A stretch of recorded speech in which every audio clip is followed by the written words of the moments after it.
Hello friends, my self जय नायक and welcome back to जय नायक talks. 75 साल पहले 30 जनवरी को नथुराम गोडसे द्वारा महात्मा गांधी की गोली मारकर हत्या कर दी गई।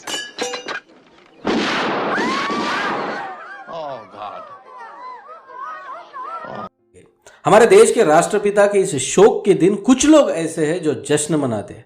यह सोच बड़ी निंदनीय है, क्योंकि जिस राष्ट्रपिता का, जिस महात्मा गांधी के विचारों पे पूरी दुनिया अमल करती है, जिन विचारों की पूरी दुनिया प्रशंसा करती है, दुनिया के प्रगत राष्ट्र भी उन विचारों को अपनाते हैं, उस व्यक्ति के विचार का मूल्य खुद के ही देश में शून्य है। लेकिन इसका कारण क्या है? इसका कारण है गलतफहमियां, मिथ, कल्पक कहानियां जो महात्मा गांधी के बारे में सदियों से सुनाई जा रही है। इसी की वजह से हमारे देश की युवा पीढ़ी जो है कुछ गलतफहमियों की वजह से महात्मा गांधी का नफरत करते हैं। गलतफहमियां क्या है कि महात्मा गांधी की वजह से पाकिस्तान अलग हुआ, महात्मा गांधी हिंदुओं की नफरत करते हैं, महात्मा गांधी भगत सिंह को बचा सकते थे, महात्मा गांधी ने ही पाकिस्तान को 55 करोड़ देने के लिए अनशन किया।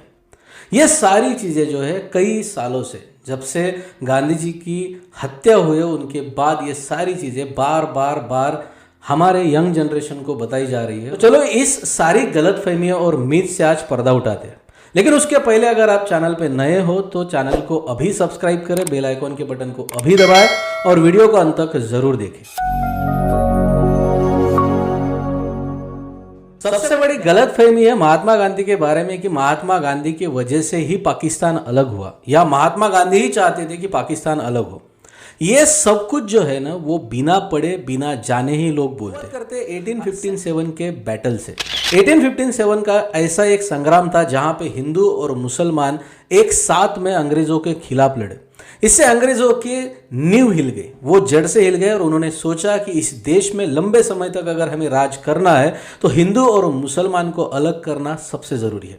फिर उन्होंने डिवाइड एंड रूल की पॉलिसी शुरू कर दी और तब से वो कुछ ना कुछ ऐसी चीजें करते रहे जिससे हिंदू और मुसलमान में दरार जो है वो बढ़ता गया। सैयद अहमद खान द्वारा 1880 में टू नेशन थ्योरी के बारे में बोला गया। टू नेशन थ्योरी मतलब हिंदू और मुसलमान के लिए अपना अपना अलग देश।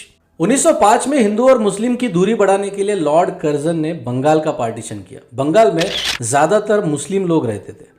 उसके बाद में 1906 में ये पार्टीशन कैंसिल कर दिया गया, लेकिन मुसलमानों को ऐसे लगा कि हम पे जो है वो अत्याचार हुए और इसी के चलते 1906 में मुस्लिम लीग का फाउंडेशन हुआ और यहीं से नींव रखी गई मुसलमानों के लिए अलग कंट्री की। फिर 1909 में मोर्लेमेंटो का रिफॉर्म हुआ और हिंदू मुसलमान के अलावा और भी धार्मिक जो दूरियां है वो बढ़ती गई। मोर्लेमेंटो रिफॉर्म में सेपरेट इलेक्टोरल बनाया गया जिसमें धर्म के नाम पे पॉलिटिकली बांटा गया। अगर मुस्लिम कैंडिडेट्स है तो उनको वोट देने वाले लोग भी मुस्लिम ही होंगे, अगर सिख कैंडिडेट्स है तो उनको वोट देने वाले भी सिख ही होंगे। इसी के चलते देश में धार्मिक जो है वो ज्यादा ही दूरियां बढ़ती गई। 1909 के मोर्लेमेंटो रिफॉर्म्स के बाद और सेपरेट इलेक्टोरल्स के बाद देश में कम्युनल राइट्स बढ़ने लगे, हिंदू मुसलमानों में बहुत ज़्यादा दंगे होने लगे और इसी के चलते फिर कांग्रेस को ऐसे लगा कि जिस टाइप की मुस्लिम लीग की मांगे हैं वो कहीं ना कहीं की स्टेप पे हमें एक्सेप्ट करनी चाहिए।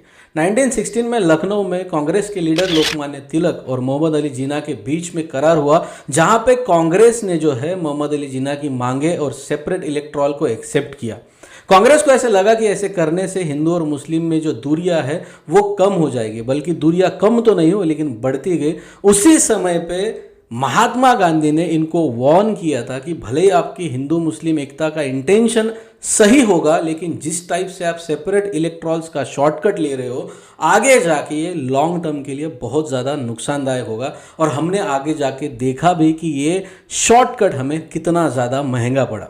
अब ये इंसान वहाँ पे सजेशन दे रहा है कि ये चीज मत कीजिए, मुस्लिम लीग की मांगे एक्सेप्ट मत कीजिए। जैसे मुस्लिम लोगों के लिए मुस्लिम लीग था, वैसे हिंदुओं के लिए भी कुछ ना कुछ संस्था होनी चाहिए। ये सोच रखते हुए कुछ लोगों ने 1915 में हिंदू महासभा की स्थापना की। बाद में 1923 में सावरकर ने एक बुक लिखा, इसेंशियल ऑफ हिंदुत्व, जिनमें उन्होंने कहा कि हिंदुत्व कोई हिंदुइज्म की आइडियोलॉजी नहीं है बल्कि ये पॉलिटिकल आइडियोलॉजी है और इस देश में क्रिश्चियन और मुसलमानों के लिए रहने के लिए जगह नहीं है। बाद में 1925 में यही चीज़ आगे बढ़ाने के लिए आरएसएस की स्थापना हुई।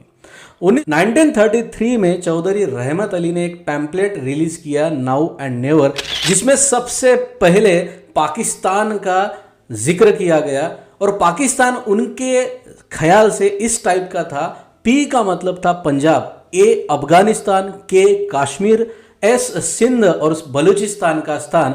इसी टाइप से उनकी मांग थी कि मुसलमानों के लिए एक अलग नॉर्दर्न कंट्री रहे जिसका नाम रहे पाकिस्तान, और आगे जाके फिर ये मॉडिफाई करके पाकिस्तान किया गया। बाद में 1940 में मोहम्मद अली जिन्ना ने स्टेटमेंट दिया कि मुसलमान जो हिंदुओं से कई अलग है, कल्चरल उनका अलग है, सिविलाइजेशन अलग है, सोशली वो अलग है, और इसी के वजह से मुसलमानों के लिए एक अलग इंडिपेंडेंस कंट्री होनी चाहिए।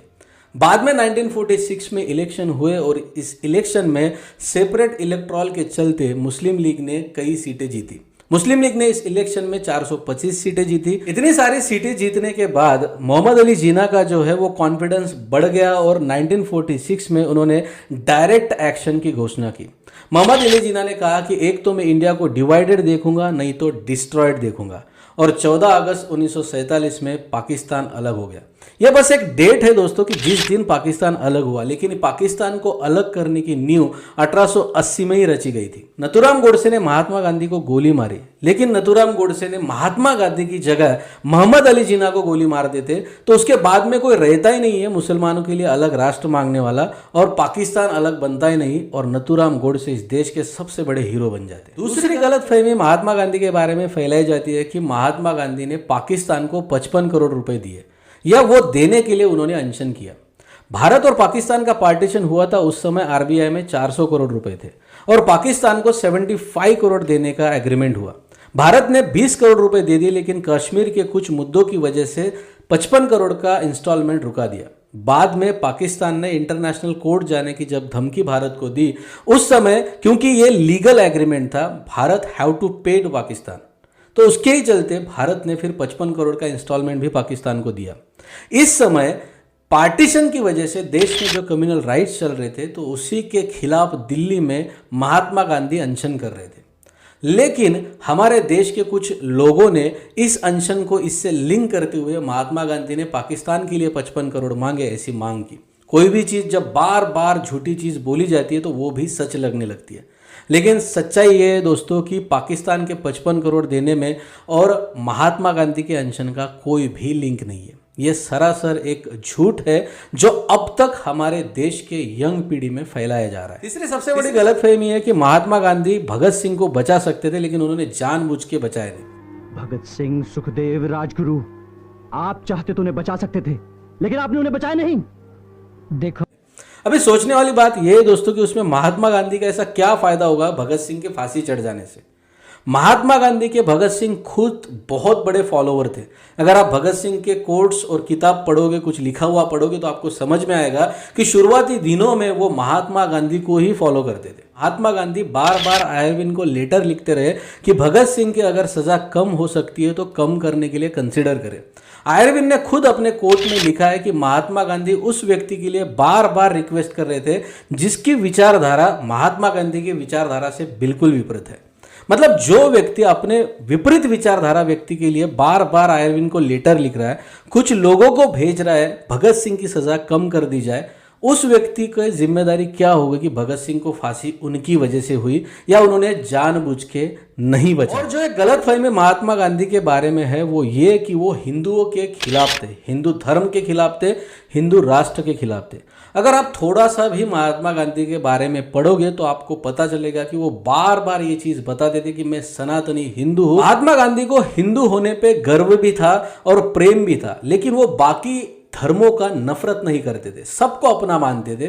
फिर सबको अपना मानना ये अगर अधर्म है, ये हिंदुत्व के खिलाफ है, तो फिर बहुत सारी चीजें हिंदुत्व के खिलाफ। अय नीच परोवेति गणना लघुचेत साम उदार चरिताना तू वसुदेव कुटुंबकम। महापनिषद के अध्याय क्रमांक 6 का मंत्र क्रमांक 71वां है। ये सनातन धर्म के मूल संस्कार है। इतना छोटा सा मेरा नहीं है, ये सोचने वाले लोग जो है वो छोटे माइंड के होते हैं। जिसका मन उदार होता है उसका विश्व ही पूरा परिवार होता है। वसुदेव कुटुंबकम। अब यही संस्कार जो है वो महात्मा गांधी भी मानते थे। फिर सनातन धर्म के मूल संस्कार को मानना अगर अधर्म है, हिंदुत्व के खिलाफ है, तो हो सकता है कि महात्मा गांधी सच में हिंदुत्व के खिलाफ थे। लेकिन सनातन धर्म के मूल संस्कार मानने वाले ही लोग इस दुनिया में हिंदुत्व के नाम से जाने जाते हैं, तो फिर महात्मा गांधी कैसे हिंदुत्व के खिलाफ हुए, ये भी सोचने वाली बात है। वीडियो के अंत में दोस्तों बस इतना बताना चाहूंगा कि देश जो है वो उल्टे रास्ते जा रहा है। हमेशा किसी ना किसी महापुरुष के बारे में कुछ ना कुछ गलतफहमियां हमेशा से फैलाई गई है, और इसी के चलते हमारी जो युवा पीढ़ी है वो कोई भी अभ्यास न करते हुए, कोई भी जांच पड़ताल न करते हुए एक अपनी आइडियोलॉजी बना लेती है इस व्हाट्सएप यूनिवर्सिटी के चलते। महात्मा गांधी हमेशा सत्य और अहिंसा के मार्ग पे चले। सत्य और अहिंसा ही परम धर्म है, ये हमेशा वो बताते रहे, लेकिन उनके मूल्य को अपने देश में वैल्यू नहीं थी। हमारे देश की युवा पीढ़ी आज भी उनके मूल्य पर नहीं चलना चाहती, क्योंकि सत्य के राह पे चलना ये नामुमकिन बात होती है।